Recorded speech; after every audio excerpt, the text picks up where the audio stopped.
Buenos días a todos. El libro de Jueces nos muestra una época muy triste en la historia de Israel. Nos muestra una sociedad corrupta, idólatra y llena de maldad. Nos narra una época oscura donde reinaba la violencia y la ignorancia, con actos de barbarie que nos duelen en el alma. Uno llega a preguntarse, ¿cuál es el propósito de este libro?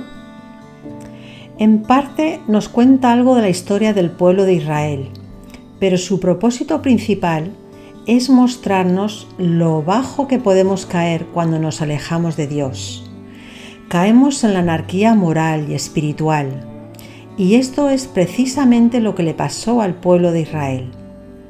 No existía un liderazgo que mantuviera la unión del pueblo. No había líderes espirituales que interpretaran y explicaran la ley de Dios. Cada tribu actuaba de acuerdo con su propia interpretación de la justicia. De hecho, el libro de Jueces acaba con una frase contundente. Dice: en aquellos días no había rey en Israel, y cada uno hacía lo que mejor le parecía. Es el resumen perfecto del libro y la explicación de los hechos horribles que allí se cuentan. Dios intentó poner orden con los 12 jueces o líderes que Él colocó al frente de Israel, pero la mayoría no fueron buenos porque no confiaban en Dios, sino en ellos mismos. Un buen ejemplo de este caos moral lo encontramos en el relato de Sansón. Lo podemos leer en Jueces capítulos del 13 al 16. Dios eligió a Sansón antes de nacer y le bendijo con una fuerza sobrenatural, con el propósito de liberar a Israel de la opresión filistea.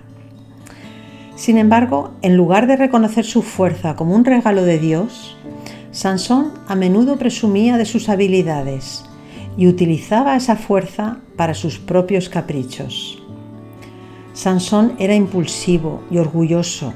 Su ira y su arrogancia le llevaron a tomar decisiones que fueron desastrosas para el pueblo de Israel.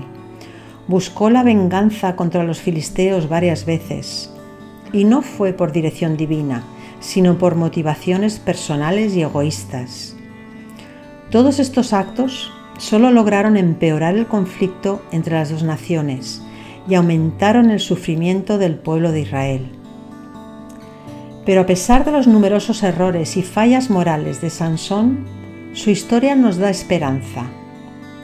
La gracia y la misericordia de Dios fueron constantes, incluso en los momentos más oscuros de Sansón.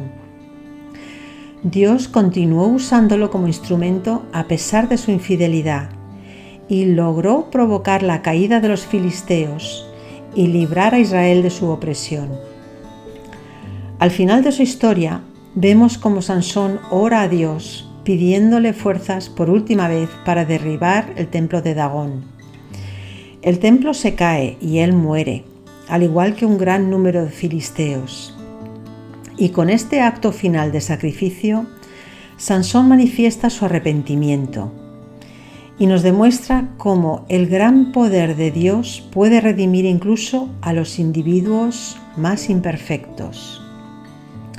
Los errores de Sansón nos hablan de los peligros del orgullo, la lujuria y la desobediencia, pero también nos dan la seguridad de que por muy lejos que nos desviemos del camino de Dios, su gracia siempre estará disponible para perdonar, para restaurar y redimir. Pero sobre todo, lo que nos muestra el libro de Jueces es lo peligroso que es alejarnos de Dios y confiar en nuestra propia sabiduría. Como bien dice el libro de Jueces, en aquellos días no había rey en Israel y cada uno hacía lo que mejor le parecía. Lo vimos en el pueblo de Israel y lo vemos en la sociedad de hoy.